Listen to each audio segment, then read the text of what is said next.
یہ تو ایک چنگھاڑ کے منتظر ہیں جو ان کو اس حال میں کہ باہم جھگڑ رہے ہوں گے آ پکڑے گی، پھر نہ وصیت کر سکیں گے اور نہ اپنے گھر والوں میں واپس جا سکیں گے۔ اور جس وقت سور پھونکا جائے گا یہ قبروں سے نکل کر اپنے پروردگار کی طرف دوڑ پڑیں گے، کہیں گے کہ اے ہے ہماری خوابگاہوں سے کس نے جگہ اٹھایا۔ یہ وہی تو ہے جس کا خدا نے وعدہ کیا تھا اور پیغمبروں نے سچ کہا تھا۔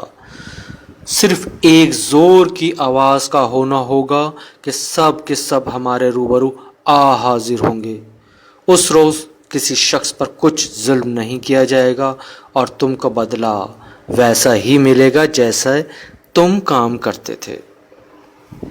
اہل جنت اس روز عیش و نشاط کے مشغلے میں ہوں گے، وہ بھی اور ان کی بیویاں بھی سایوں میں تختوں پر تکیے لگائے بیٹھے ہوں گے۔ وہاں ان کے لیے میوے اور جو چاہیں گے موجود ہوگا۔ پروردگار مہربان کی طرف سے سلام کہا جائے گا، اور گنہگاروں آج الگ ہو جاؤ۔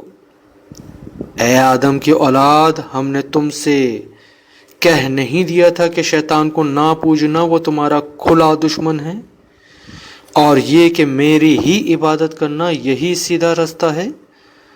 اور اس نے تم سے بہت سی خلقت کو گمراہ کر دیا۔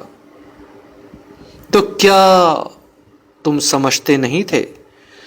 یہی وہ جہنم ہے جس کی تمہیں خبر دی جاتی تھی، سو جو تم کفر کرتے رہے ہو اس کے بدلے میں آج اس میں داخل ہو جاؤ۔